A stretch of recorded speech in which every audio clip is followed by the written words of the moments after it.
Well, cheers, and how you do, buckaroos, and how the heck are you? I am Tom the Beer Whisperer, and you are at the pub with the Beer Whisperer.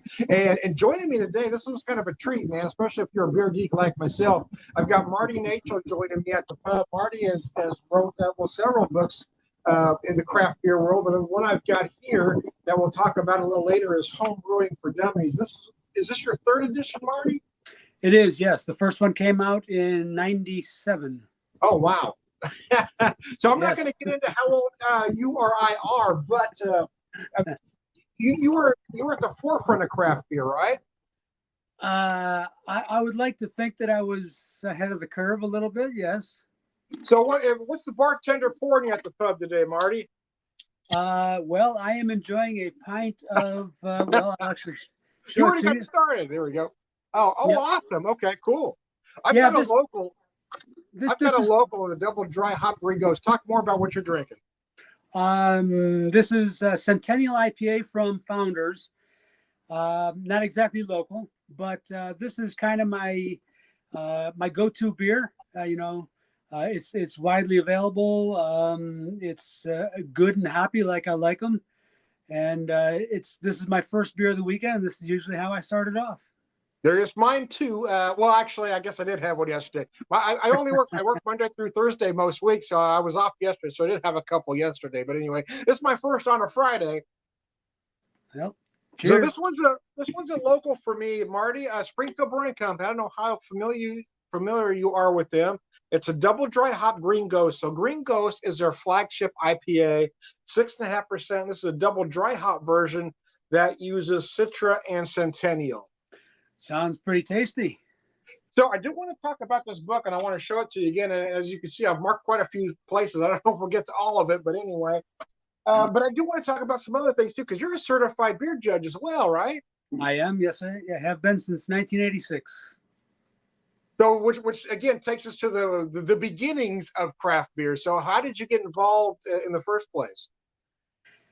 I don't know how long a story you want this to be. Hey, man, you talk. I was at the time, and I'm talking early 1980s.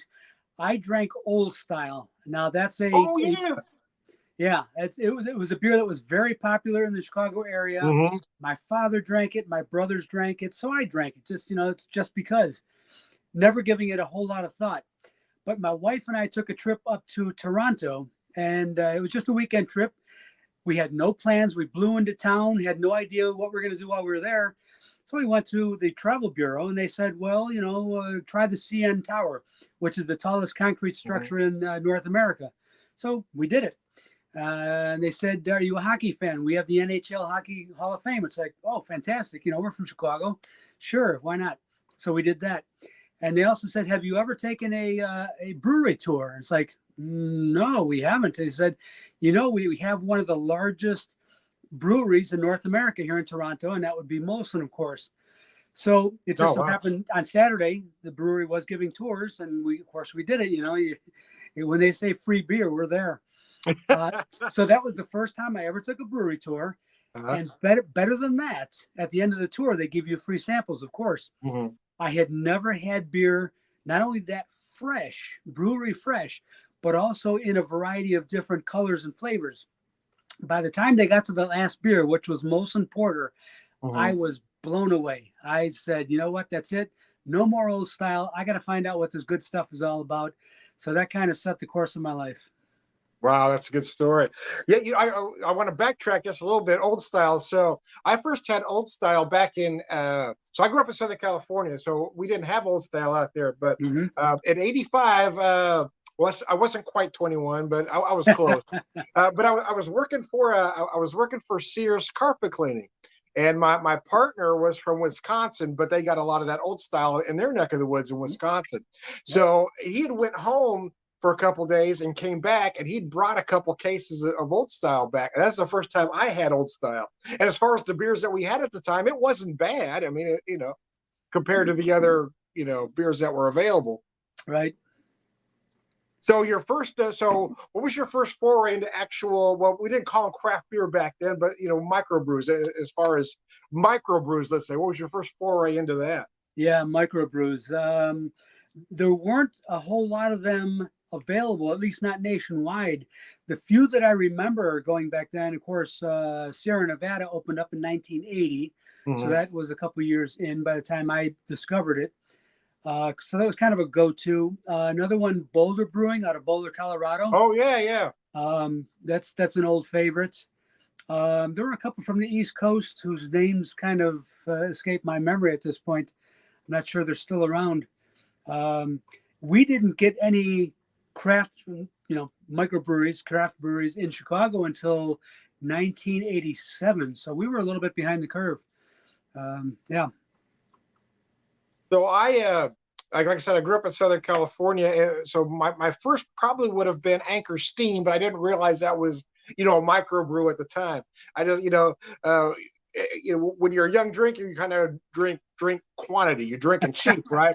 But when I had some money, I would buy that Anchor Steam. Of course, at the time, I didn't realize what it was. But man, that was a good beer. But in 1987, I moved to Western Washington, Bellingham, Washington, to be more specific, and they had a Red Hook up there. Yep. So of course, their bitter was kind of their flagship, but they had another beer at the time that they didn't brew it very long, but it was a great beer called the Rye Hook. It was basically a rye pale ale. And the first time I had that thing, I mean, at a young age and being mostly a macro drinker, I was blown away. So, man, the flavor and the aromas were just so intense compared to what everything else was. Yeah, you just brought up some more memories. I had forgotten about Anchor. I'd forgotten about Red Hook because we could get those here in Chicago. I never got to try the Rye Hook, but I did.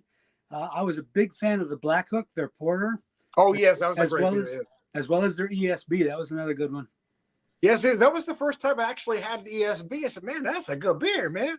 Yeah. But it was one of those beers, again, those are at 22, those are the beers you bought when you first got paid, right? You buy that good stuff. You buy that six-pack, and then the rest of the week you drink it. Well, out there is Rainier, right? You're drinking Rainier on tap for $1. Yeah. Your Rainier was my old style. Yeah.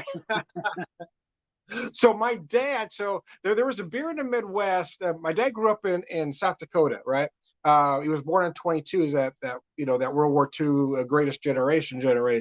Anyway, the beer they always drank out there was Grain Belt.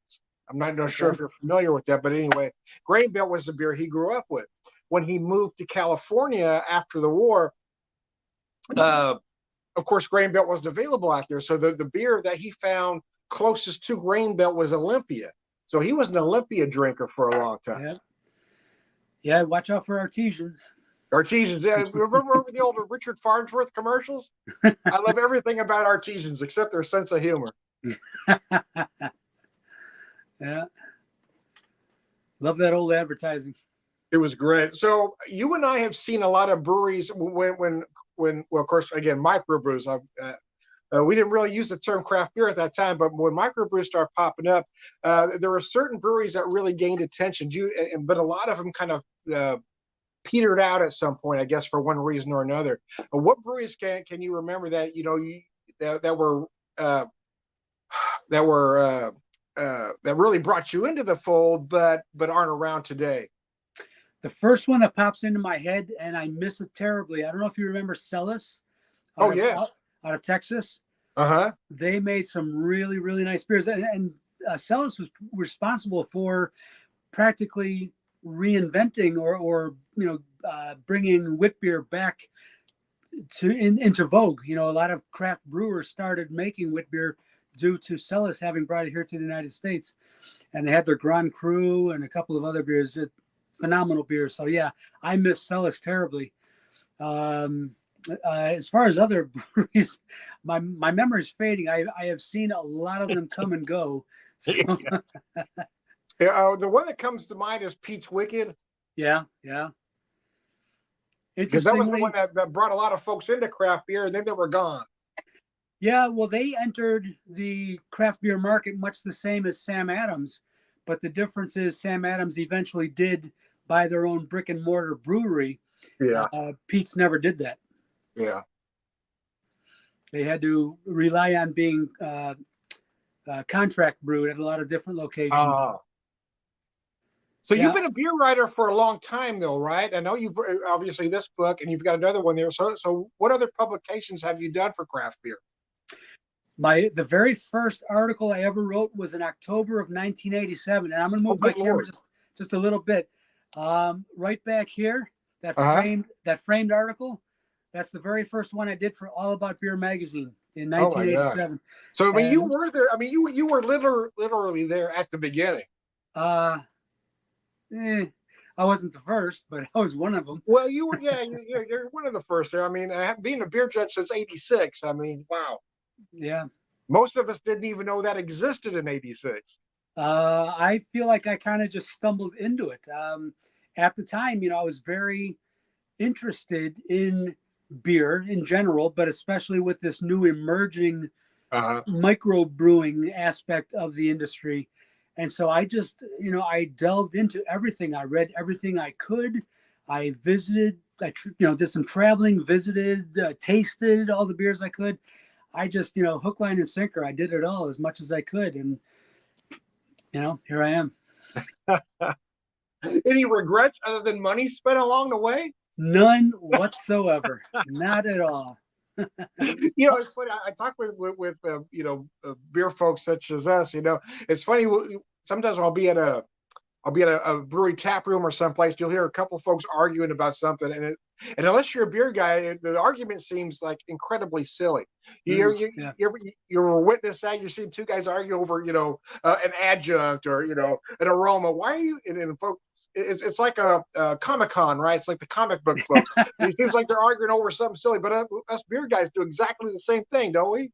I definitely have. I mean, in my younger years, I was more than happy to get into an argument. These days, I think it's more fun to just sit back and listen and laugh. Yes, that's what I do now. I just kind of go, I'm that proverbial old guy at the end of the bar. When I hear the two youngsters arguing about this, that, or talking about how this beer's done or that beer's done, it doesn't matter if I know the right answer. I just keep my mouth shut these days. I Yeah, just sit there and enjoy my beer and kind of smirk a little bit. yeah. I enjoy the amusement of it all. You do get a little bit of a different attitude as you get older, right?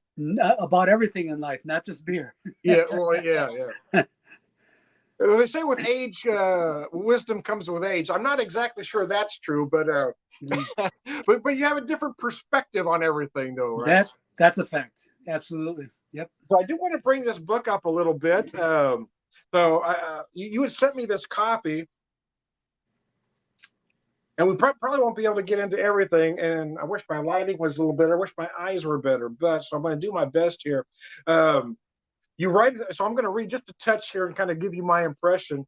Mm-hmm. Homebrewing is one of the most sublime hobbies, like growing vegetables in your backyard or backyard garden, or baking bread in your own kitchen. Homebrewing enables you to recapture the hands-on rusticity of olden days while producing something that's an absolute delight. So here's what I'm going to expound on that is, so my wife bought me my first homebrewing kit, probably, I'm thinking it was like, I don't know, 94 maybe. And it was an extract kit with the basics to brew some beer, a couple food grade plastic buckets, of the other things that, the airlock, the hydrometer, all that stuff. So the problem with home brewing is it almost becomes an addiction, right? I mean, Yeah. it's not even the beer. The beer has nothing to do with it. It's the process of home brewing really becomes an addiction. Absolutely. And I think most of us are, once we get bitten by that bug, that's it. It takes over. So I love to cook, and so I'll look at a recipe and I'll say, okay, that's good, but I'm going to do it this way. So the problem with beer is like baking. So these aren't recipes; these are formulas. So you can change some ingredients around, but if you can't monkey with too much, or you're going to screw everything up. Absolutely. Yeah, I love to improvise. I cook quite a bit also. I enjoy being in the kitchen.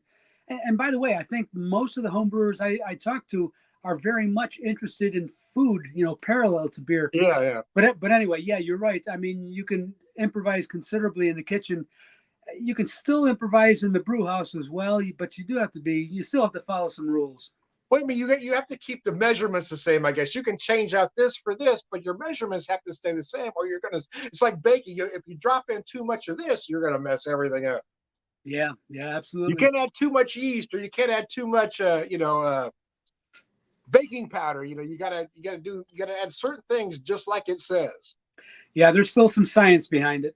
Yeah, I guess that's the difference. You got that science, right? Whereas cooking, it's more about creativity. Okay, I'm just going to chuck this in. That's why my wife's the baker, because I cannot follow instructions. Yeah. So the first kit she bought me was, oh gosh, I believe it was a Continental Dark, if I remember right. It was that, that kind of that old, that kind of Beck's Dark kind of thing, or Yep. Heineken Dark, Yep. that we thought was a great beer at the time. Which it So was actually. it was that, and then I think the second one I had was a California Common, like an Anchor Steam kind of beer. And then from Mhm. there, I would start. You start with the extracts, and then you kind of work your way up. But I would start. It was at that point I started really tinkering with the recipes, and sometimes, actually, all but twice, I guess they worked out pretty well. There were two I tried something different that did not work at all. I mean, I didn't kill the beer, wasn't infected, but it wasn't quite what I was going for. Yeah, well, lesson learned, that's all part of the process. Believe me, I made my share of mistakes too, but that's exactly what makes you better. You learn from your mistakes, you correct it, you move on, and you improve. But I think that's part of the addiction, right? It's not, now once you get an idea, you have to keep going. Yes, I would agree. So, what was your first home brewing experience then? Um, I I think I played it very safe because I wanted everything, you know, uh, like many other people in that period of time. I started with Charlie Papazian's book, I did and too. I did too. Yeah, that's funny. most of us, most of Well, us of our age did, right? I didn't mean to interrupt there, but I got excited because my wife bought me the kit. She bought that book, that Charlie Papazian book. Yeah, Right, so that's where right. all my recipes came from. Yeah, many of my early ones were adaptations of what was in his book. But like I said, I played it safe. I didn't want to screw up. I made sure that I followed the rules, sanitized the hell out of everything, Yeah. and just made sure I measured everything correctly, and I was very careful. And I was very pleased with the way things turned out. But as time went on, and I got more comfortable working in the brew house, that's when I started tweaking and playing around with different hops, different Yeah. malts. Uh, not so much the science end of things, but the ingredients end of things, and that's where I really found the fun in all of it. That and sharing it with other people. Sure, Do you remember the first beer you brewed? it was a pale ale. I mean, I don't remember. Funny you should mention that. Just within arm's length, I came across this the other day. Hope you don't mind my sharing it. It actually is the very first recipe. It's very, very Oh my cryptic. god, that's Not a lot funny. of detail on there, but it's a pale ale, and I called it Six Ravens Ale. At the time, I was all about the British ales. I started a little different. I was about. I loved styles. Then weren't like styles are now. We didn't have 100 styles to work with, right? Uh, so I loved stouts. I loved Guinness at the time. So I wanted to brew well, in my mind, a dry stout, but I wanted to do kind of a souped up dry stout because I didn't know if that existed. So what I ended up with was this crazy hybrid of, I didn't realize it at the time what I did, but what I did was a crazy hybrid, what turned out to be a crazy hybrid of an FES and an Imperial Stout. Right, so I malted it to high heaven. I hopped it to high heaven. So I had this 10% beer, about 65 IBUs, and it was, and I never had anything like it at the time. So man, this thing's incredible. And I would give it Sounds to very friends, tasty. and friends that love stouts thought it was great. Friends that didn't love stouts would go, "Oh my god, what the hell is that?" Yeah, what'd you do to me? So I want to read another part here that I thought was interesting. Preparing wisely. Good homebrew starts with good preparation, and good preparation starts with a complete list of ingredients. Nothing is more aggravating than starting your brewing procedures only to find out that you're missing necessary ingredients. Yep. So, and I bring that up because we did have, well, now we have two, but at the time we had one good homebrew shops, but they weren't exactly plentiful at the time. Yeah, no doubt. So did you have a good homebrew shop in your neck of the woods, or did you have to travel? I had to drive about an hour to my local. Yeah. Not a lot of choices back then. So you really had to want it, didn't you? Well, yeah, and I really did want it, so it was worth the drive, certainly. And remember, this was all before the internet, so we didn't have click and order. Well, see, that's the thing, right? Everything's great now. So I didn't have a shop in Springfield at the time, but there's one in Ozark. I mean, it's like a 15-minute drive. So it was out of town, but not really, right? But now we've got a great shop called Show Me. It's funny. Every time somebody comes into town, they have a list of breweries that they want to go to. They know the biggies that we have. We got Mother's. We got Springfield Brewing Company. So they say, Tom, where should I go if I'm coming into Springfield? And I always tell them, Show Me, because it's a combination homebrew shop tap room. So everything, they're only brewing 10 gallons at a time. So everything is basically a one-off.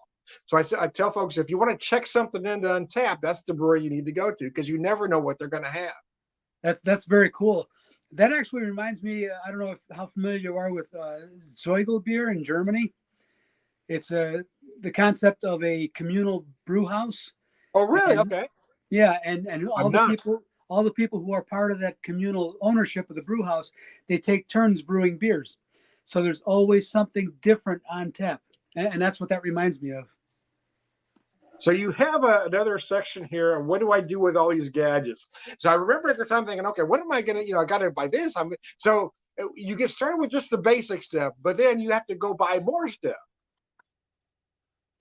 Because you get hooked in the brewing, so you have this certain list that you have to start with, and all of a sudden, okay, now I'm an expert. I brewed 3 batches, now I know what I'm doing, so now I have to go buy this, right? So you've got a list of various things as you keep going up the food chain, right? Yeah.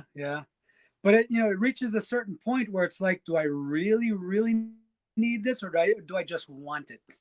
Well, yeah, but as you're learning anything, right? You think you need stuff that you really don't, right? Yeah, and a lot of it is a matter of convenience. Yeah. Sometimes you trade the expense of something for your time or for the convenience of it, and sometimes it's a good trade-off. Sometimes it's unnecessary. And this is the part that I loved. I'm gonna show you this. So.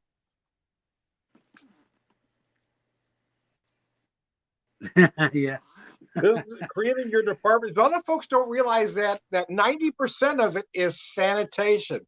If you get that wrong, nothing else matters.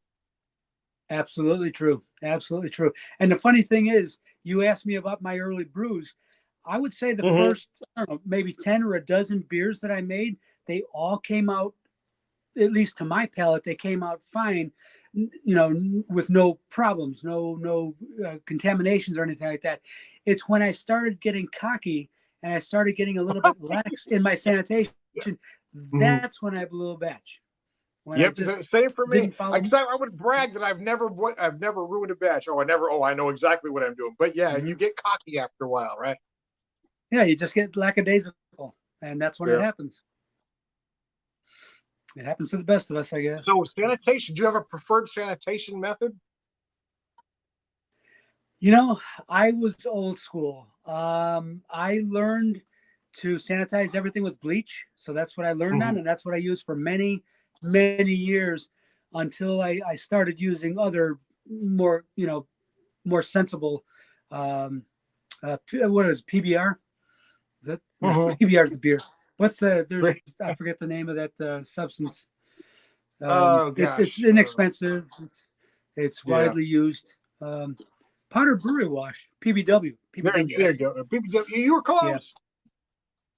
So my background is food service. I was a bakery deli manager for a long time for the Evil Empire retail outlet, without mentioning their name. But but I was very familiar with using a quat sanitizer. So I would buy that because I knew how to use it properly. Yeah. It's not necessarily there's a couple of products easier or harder than a bleach, but it's not as harsh as bleach. Right. Agreed. As long as you know what you're doing. Well, see, that's the thing, because I had the experience with the product. Yeah. Exactly. malt, tale of two sources, grain and extract. So your brewing experts will always tell you that all grain brewing is better. My however is, and you may disagree with me, it's always best to start with an extract. Use an extract kit to get your feet wet, right? Absolutely, that's how I started. Yep. I mean, I've brewed several beers and brought beers to friends, and nobody could tell a difference. You couldn't tell if it was all grain or extract. Now, I guess some expert palates might be able to, but the truth is, I mean, I handed these beers to some folks that really knew what they're doing, and nobody could tell it was an extract beer. Well, there's kind of tricks of the trade. Once you learn how to work with malt extract, using hops and a lot of hops, or using dark malts, or using different yeasts, there are ways that you can actually mask the fact that your beer is malt extract based. For the first many years, I made that my goal to show to other people that you can make good beer using malt extract as a base. And of course, that's what I learned, is that if you hop the shit out of it, you can mask the malt extract part of it. So you just make a lot of IPAs or something like that, or you make a lot of dark beers. Use a lot of dark grains. Use all the specialty malts that help mask that. Or use your specialty grain for color. Yeah, and using something like Belgian yeast, that goes a long way towards fooling somebody into thinking that it's an all grain beer. So I have a lot of ribbons and awards to show that you can make good beer with malt extract. So I always preferred the dry extracts to the liquid extracts, the can. I never liked using the cans. I preferred the dry extract. Did you have a preference? Absolutely. I mean, I didn't realize when I first started out, I was working with liquid. But at the point where I became aware that dry was available, I made the switch pretty quick. And I was more than happy to make that switch. You pay a little extra for it. But again, that's one of those situations where that extra cost is worth it. It pays itself off in different ways. So the next section I want to get into is, so you can stop me if I'm skipping something you want to talk about. Let me know. But these are the areas that really caught my interest. Hop heaven. Malts represent the sugar in beer, as I discussed in chapter 4, but hops surely represent the spice. Whereas, I've had a lot of friends, we talked about this. I mean, your malt is the meat. And so your hops are the spice you put on that to really bring out the flavor of the meat. A lot of folks don't understand that, and they want to use too much spice and with the beer. Absolutely. One of the things that I enjoy the most when I'm in the kitchen is choosing the spices that I want to use and using them judiciously. It's possible to use too much. It's possible to not use enough. You have to find that sweet spot.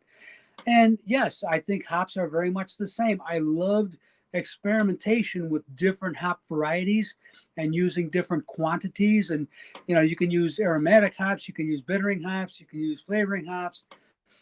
There's so much experimentation that can be done. And I found that to be one of my favorite parts about brewing at home. Well, again, like spices, you can't use certain spices aren't compatible, right? So you got to do the same. If you're going to combine hops, you got to use hops that are compatible. You can't say, well, I like this hop and this hop, so I'm going to use them when they're usually used in two different styles. Is that something you have to talk to people about, or do folks understand? Okay, I like your idea, but maybe. Yeah, I mean, I hate to say it, but I think there are even commercial brewers out there who are. It seems to me that they're being a little bit random with their choices in hops. These new hops come into the market, and all of a sudden they feel like they have to use them regardless of what the style is. It's a little risky. Did you shake your head sometimes when you look at the hop combinations? Oh, good Lord. All too often, yes. I'm not going to ask you to give me any samples, but one thing I do want to point out about this, so I want to go through some of these sections, but I do want to point out you give us very step by step all the way down. It's very easy to follow. But what I do love about the book is you also add some humorous anecdotes in there to really help folks understand you're going to make mistakes along the way. Yeah, yeah, that's that's life. As far as the humor goes, that's part and parcel of the Dummies series. Yeah. Because I'm working with a publisher who has published hundreds of different titles, for Dummies. They do have a template that all of the For Dummies writers have to work within, and they always emphasize humor. They encourage writers to always infuse their writing with humor. So that, it kind of comes second nature to me. I was actually very happy that that's part and parcel of that series. I enjoy that. That's all part of the fun. Well, that kind of helps move the book along too. You capture their interest. It's not just clinical, right? So you've got some personal stories that wrap within the book. Right, and I don't want the readers to get all, I don't want them to become burdened and think it's too serious, like too technical, too, they can't have a little fun with it. People so forget going back to your humor, there's a fungus among us. So that kind of cracked me up because I used to always say there's a fungus among us. Yeah, so, I can't claim talking about yeast and fermentation. Right. Yeah. Yeah. I can't claim to have coined that phrase. I just liked it and thought I'd work it in there.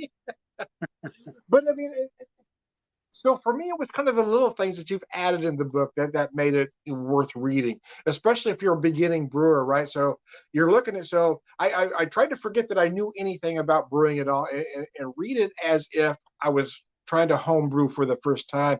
And I believe you have the ability to kind of capture interest. Well, thank you. Having done it for a number of years, both brewing and writing. Both, yeah, well, good, yeah. So do you prefer one to the other, or do they kind of go hand in hand now? Well, all right. I have to make a confession here, and I hate to do this publicly, but I don't brew anymore. It's been a couple of years since I last brewed. No, I'll be, I'll put it all out there on the table. I'm 64 years old now, and I'm not fond of having to lift, 5 or 10 gallons of hot wort. But beyond that, I also don't like the idea of having several cases of the same beer sitting around that I either have to drink or cook with or give away. I would rather, I have committed myself to using the money that I would have spent on brewing supplies. I support my local brewers. Where I live, I'm very fortunate to have a number of craft brewers, many of whom I know personally. So I and my wife, we, on a weekly basis, we will go out to all of our local breweries. We support them as much as we can. So that's where what I would have spent on home brewing supplies, that's where it goes now. Perfect. So do you want to talk about some of those breweries? I'm not sure, unless you're from the Chicago area, I'm not sure anybody would really recognize them. They're not all that big necessarily. So, I mean, it would mean something to locals, but not to necessarily others. Well, go ahead and mention a couple. Mention a couple of your favorites. That way, folks that might be traveling to Chicago will know who to go to. Well, I'll start with what I consider my localist local. I tell people that I can make 3 turns starting from my driveway. I can make 3 turns and be in their parking lot. They're about 4 miles away. It's called Hailstorm. They've been around about 8 years now, and they have won some GABF awards, so they're somewhat known. But that's like my localist local. Another one that's just down the block from Hailstorm is Sound Growler. There's another one called Flipside. There is a Rock Bottom here in the town where I live, and they've done a good job of kind of getting away from the cookie cutter type beers. They've actually made some good local versions of beer styles. We have another brewery called Pollyanna, which has also won some major awards, including Great American Beer Festival. Imperial Oak is another one. I could keep going and going here, but I don't want to bore There you go. people. No, I want to hear about some of these breweries that I don't know, so that's great. But I am going to take a slight pause for the cause and open a second beer here. I've got another one from Springfield Brewing Company. It is their Zori Night is their imperial stout that they pop out every Black Friday usually. So, and this one is a bourbon barrel. They call it Bonbon. They call it a Russian Imperial Stout with cocoa nibs and espresso. So if you want to take a break and grab you a second beer, go for it. I'm good. I think I can. I still have about a half a can left here. Thank you. All right. Let me pour this here. It sounds like what you're pouring is on the order of a pastry stout. Is there any lactose in there? No. Just espresso and cocoa nibs. Okay. Asian bourbon barrel. Like show you that there. So, okay. Sounds like something I'd like to try. It's good, yeah. So Springfield Brewing Company is our oldest still in operation brewing. We had our first brew pub was a place called Rye Bread and Apple Cores, and they were really good. But from what I understand, they ended up going out of business because they just got overextended. But the story I like to tell is that when they opened up, I was a big customer there, and I was there all the time. And then, but my company transferred me out of state. When I came back to the state, they went out of business. So my story is, I wasn't there to keep them in business, so that's why they went out of business. And I believe that. They were in business when I was here. They were gone when I came back. That's the only. What does that tell you? There's all the evidence you need. So the one thing I found interesting is you talk about non-alcoholic beer. The non-alcoholic NA beer is NA not achievable. So well, do you run across folks that want to try to brew an NA beer? I have not personally met anybody who wanted to brew non-alcoholic beer, but it was something that my editor suggested that we at least address, because there might be, when you consider all the readers, that there might be someone among them who thinks they might be able to brew non-alcoholic beer at home. And I just wanted to basically say, don't bother. Now, have you ever attempted to brew one? Have you ever attempted to brew an NA? I have not, because I don't see the point. I really don't. So on the waterfront, a lot of folks don't realize how important water is. So what do you recommend to people? Well, first, before they do anything, is to find out what water they're working with. Is it metropolitan water? Is it, who is delivering that water to their home? Is it something that they're getting from a well out in the backyard? Is it coming from the Great Lakes, or is it coming from some backwater pond? You have to know the quality of your water to start with. If you don't know how to do that, go to your local water supplier and ask for they will usually give an analysis, and you might have to pay a couple of bucks for that, but they can give you a water analysis that tells you, they'll break it down, tell you what chemicals are in there, tell you what minerals are in there, and all that good stuff. And it's something you need to know. Now, having said that, it's not hugely important if you're only working with extract. But once you make that crossover into all grain beers, it becomes immensely important, because you need to adjust your water. You need to be concerned with the minerality, the content of anything else, like iron, chlorine, stuff like that.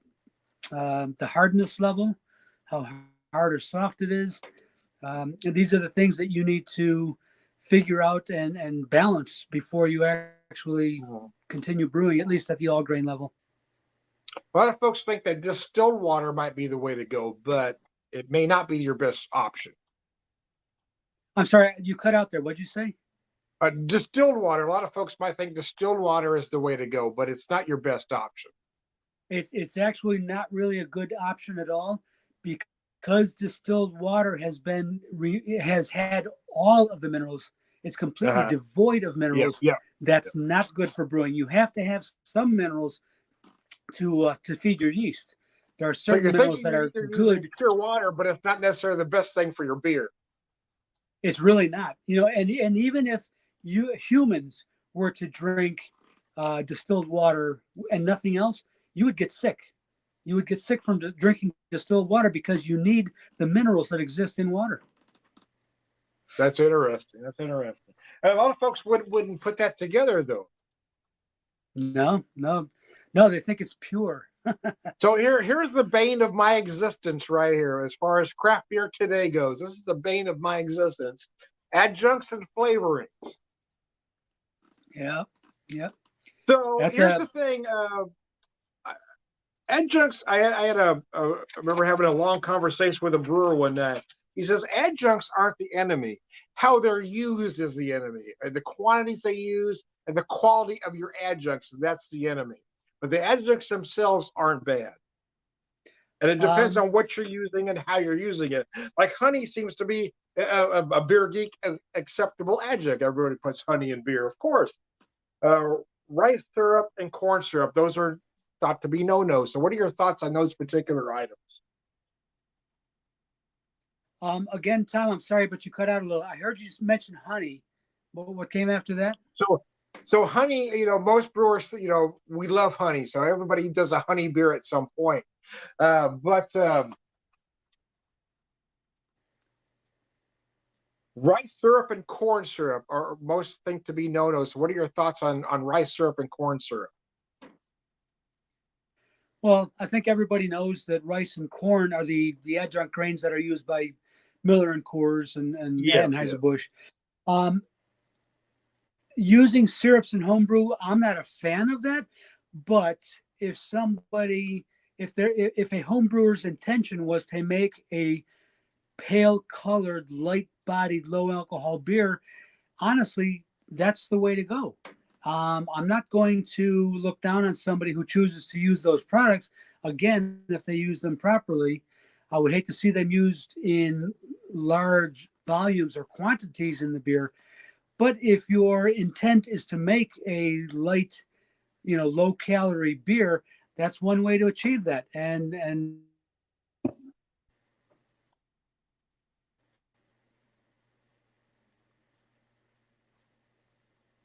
Oh, I lost you there, Marty. You cut out. Marty, you there with me? Oh no. Can you hear me? I lost you there. Oh, there you go. Okay. I Are can you hear you back? just fine. Yeah, my Okay, screen there went we go. black too, but we're good. There we go. So what I do like about the book, let me do this. Okay, trying to help this here. What I do like about the book is you've got beginning brewer instructions, you got intermediate brewing instructions, you got advanced brewing instructions. So you're talking to everybody. Whether this is your very first batch, or if you're knee deep into some expert brews, you got recipes and instructions for everybody in this book. And that's So the intent. We really want it to be. We want it to be as inclusive as possible. Somebody buys the book who has never brewed before. This allows them to progress and to progress at their own pace. The book will always be there for when they need it as they move up that ladder. So you also have instructions for brewing mead, which I enjoy as well. So have you brewed mead yourself? I have quite a few times, yes. Do you have a favorite mead that you've done? I've made just straight mead. I've made fruited mead. I've made spice mead. I think I enjoyed the spice meads the most because, to me it's a kind of a nightcap type libation. So I always thought of it. Speaking for myself, I always thought of it as like a cold winter's night, sitting around the fire kind of drink. And so, something that was nicely spiced. That's what always turned me on. That was my favorite. So are there certain spices that you enjoyed working with? Oh, I got a comment here I'm going to put out there. Tightline says, hi, guys. that I should get something for free as I'm the only one here interested. Okay, screw you. Anyway, hey man, don't be a hater. So another part of the book that I want to talk about here, again, the bane of my existence. When I walk into a brewery and I see these on their blackboard or whatever they're putting their brews on, I go, oh my god! But there is a market. That's the problem. Okay, I got to back up a little bit. We talked about being older a little bit earlier. Old folks like myself have to realize that we are no longer the demographic, right? You know, as much as we love our beer, I'm not going out that often anymore. So I'm getting to a brewery maybe once or twice a month, but they're looking for folks that are there 2, 3, 4, 5 days a week. Which brings me to hard seltzers. So hard seltzers, I hate these things. But I don't want to mention the name, but there's a brewery in town. There's a brewery in town. He says, I hate them too, Tom, but I do them because there's a big profit margin. Absolutely. Yeah. They are crazy, stupid, easy to make. It's amazing. They don't cost much to make, and yet you can sell them for every bit as much as you're charging for beer, which costs considerably more to make. Well, most every place in town is $6 a pint anymore. Doesn't matter what you're brewing. So if they're ordering the stout or the hard seltzer, they're still paying $6 a pint for a hard seltzer. So that's why you just tell them, man, I hate them as well. But man, people love them, and there's a huge profit margin. Exactly, and I understand the position they're in. I hate seltzers too. I've never drank them. I never will. But I cannot fault any business owner for looking out for their business interests. And if it means that brewers have to start making this stuff to start, to keep the lights on, hey, whatever it takes, guys, I'm behind you. Well, I'm not as close to the beginning of craft beer as you are, but a lot of us have been around for a while. We think, it's all about us, but it's not about us anymore. We're no longer that core demographic. No. Going green, being an eco-friendly home brewer. So I love this part of the book. Would you mind talking a little bit about that? That's a chapter that's been in the book since the second edition, when a lot of commercial breweries started talking about how they're going green. And I'll mention one is specifically New Belgium. They were very good about their green practices, about reusing yeast, about composting grain, or about sharing their grain with local farmers, that sort of thing. But homebrewers started kind of learning from that and realizing that they could also use green practices. Now, when I was doing my research for this chapter, for now this third edition, I came across something. I don't know if you actually got to read the chapter through, but it blew me away. There was some homebrewers in Australia. Now, let me backtrack just a little bit. When I was coming up within the homebrewing world, I was always told you need to cool your wort down as quick as possible. Yeah. Okay? If you want your beer to be fresh and good, you need to cool down your wort, get that yeast pitched, and get fermentation going as quickly as possible. So people were buying wort chillers and all kinds of different ways of cooling down the wort quickly. Well, that was considered, the Bible. That's what you did. You didn't question it. Well, in Australia, where they have problems with droughts and water availability and costs, some homebrewers decided that, hey, it's really costing us a lot of money to run this good water down the drain.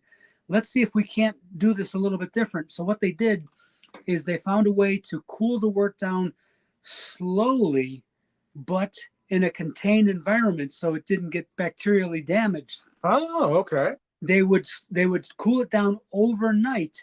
So when they come back to the wort in the morning, it is cool. The wort is now cooled down to pitching temperature, and they didn't waste a drop of water in that effort. And I thought that was phenomenal. And it really had no effect on the beer whatsoever, as long as everything was done, again, bacterially safe. And hopefully they are helping a lot of other homebrewers to realize that it can be done without wasting a good resource, meaning clean water. Clean water. See, that's a great idea. Gluten-free brewing, which has become a thing lately. There's a lot of folks seem to have gluten allergies. So, Exactly. Yep. what are your thoughts on that? I feel very sorry for folks who, suffer from celiacs for a couple of reasons, especially with the brewers. First of all, because they have the issue that they have to deal with. Second of all, as brewers, I regret to say that the supply side of home brewing hasn't been as responsive as I would like to think it would be or could be. There aren't a lot of choices out there for homebrewers who want to make gluten-free beers. It can be done. Options are not real good. So, have you had a gluten-free beer that you thought was excellent? Do you mean on the homebrew level or commercial? Commercial. I've had a couple of fairly good ones. I would call them passable. See, that's as my real beer. I've had a few that were okay, but have you ever had one that was just wow? No, unfortunately, I can't say that I ever have. No. Is it possible? Do you think it's possible to brew a wow gluten-free beer? I think in time it will be. I think those who are producing the products that are gluten-free, I think at some point in time they will arrive at that place where the beers will actually taste like real beer. We're not that's there kind of yet. the problem, right? Some of these products aren't bad, but they don't taste like beer, right? Right. Yeah. I just had a beer 2 weeks ago that was made from 100% quinoa. Now, I had never had a quinoa beer before, but this was 100%. Fair. They have some work to do. Okay, so let's break this down. So, what was good about it? What was not good about it? What was good about it was that it was made from 100% quinoa. So, what was bad about it? It was made from 100% quinoa. Well, yeah, there was no, the body was very thin, the color was very light, which that's easily the color is very easily fixable.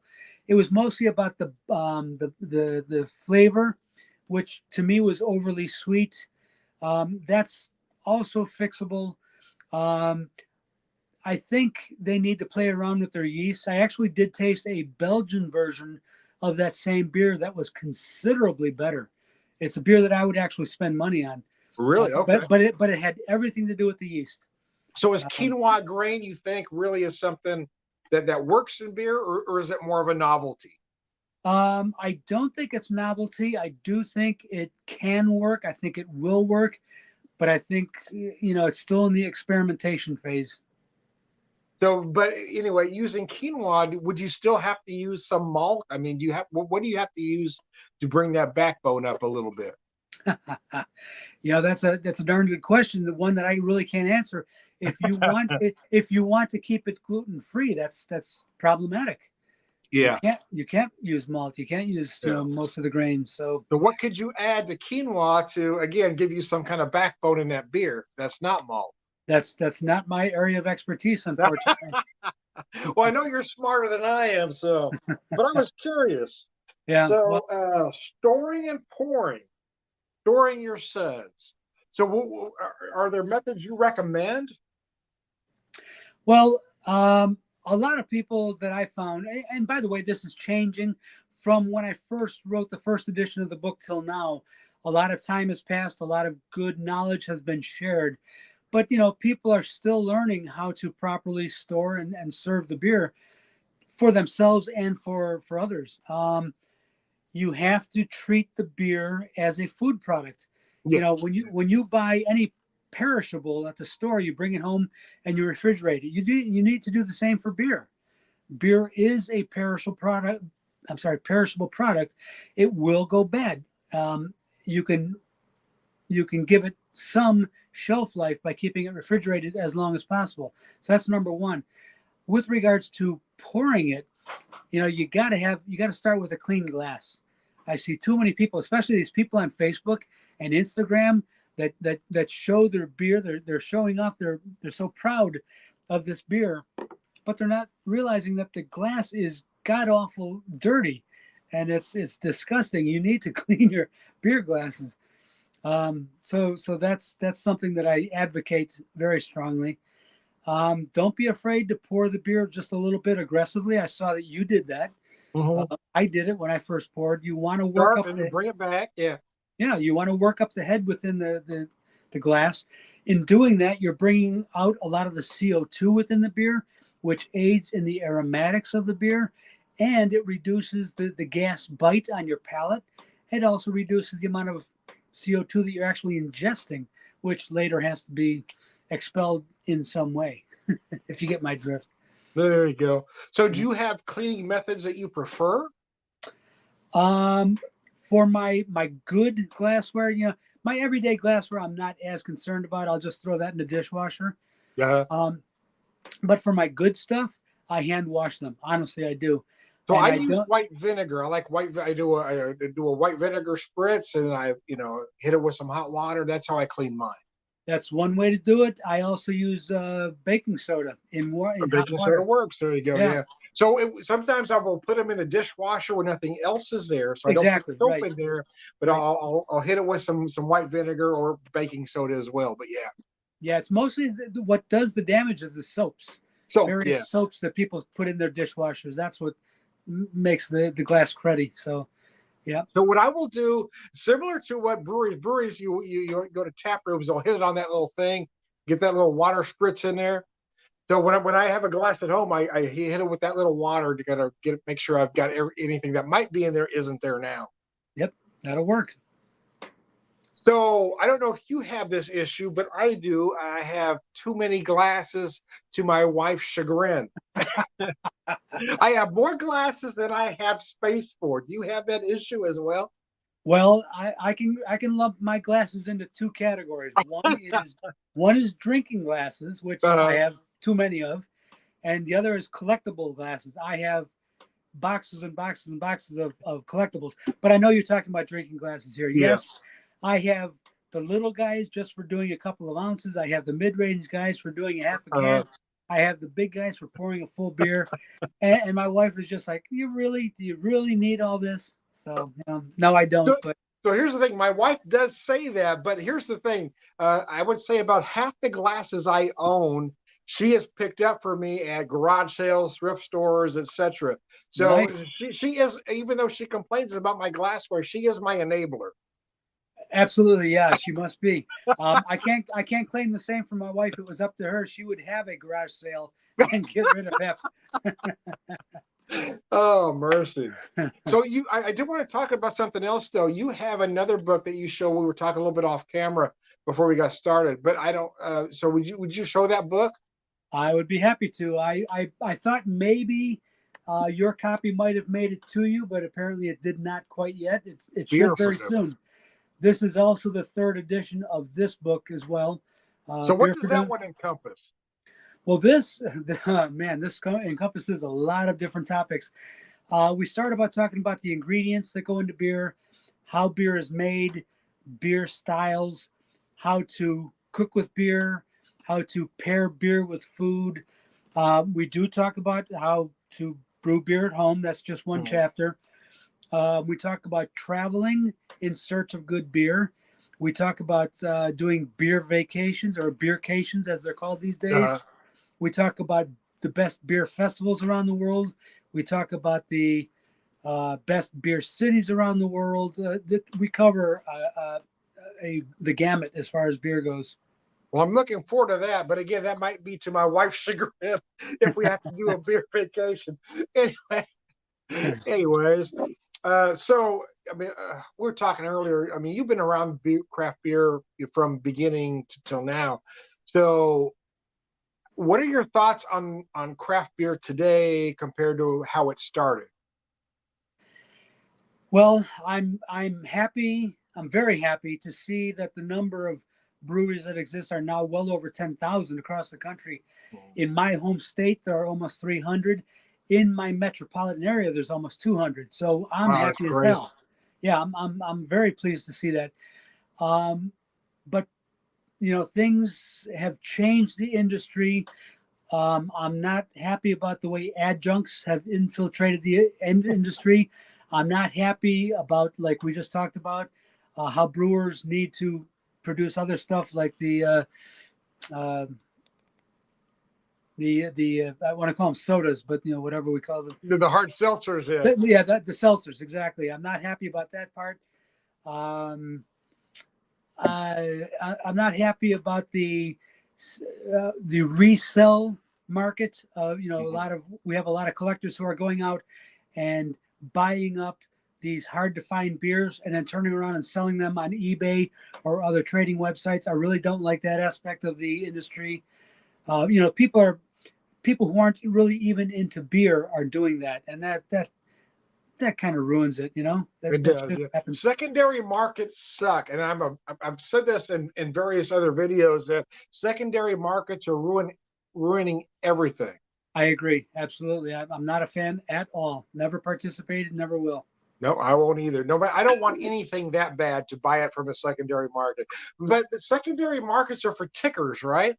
You have to have something, so that's what secondary markets are for. Yeah, and it's unfortunate the people who really want and appreciate good beer, either they can't get it because it's like ticket scalpers, or B, they have to pay an arm and a leg to get it, and that's not fair. But when I've talked with younger folks about adjuncts and hard seltzers, they say, well, that's kind of an old person problem. So going back to, again, it's there's a lot of things that bother us. It's like, get off my lawn kind of thing, right? Oh, man. Maybe that's true. I hate to admit it. So, I joked with my wife the other day. I said, I'm entering my curmudgeon phase. She says, entering? Yeah. Is that the thing? Are we all basically with the younger folks, get off my lawn? Is that what we've become? Yeah. I've been accused of that, yes. Hey, so as we get ready to close the pub, is there anything you'd like to add? Do you have any other books, any other writing that we should know about? Honestly, I appreciate the forum, Tom. Thank you for having me on today. Besides these two books, those two books actually took the entirety of the year 2022. I worked on Homebrewing for Dummies from December of 21 through June of 22. And then I immediately turned around and started Beer for Dummies in July. I finished it up in December of last year. So here we are just a little bit more than a month and a half later. I'm still getting over having finished those books, so I haven't been able to get anything else kickstarted since then. Well, good. Hey, man, thanks for joining me at the pub. Do me a favor, though. Don't jump off right away because I want to talk to you a little bit off camera. But anyway, I want to thank everybody that happened to join us at the pub. I want to thank Marty for joining me at the pub. Picking your brain was a lot of fun, man. I got to tell you, reading that book was a lot of fun. And I'm looking forward to the other one. So, hey, I'm going to go through my spiel that everybody knows. And if you remember it, feel free to chime in. I am Tom the Beer Whisperer, beer evangelist, beer drinker, beer wisdom, man, all around good guy. Sláinte.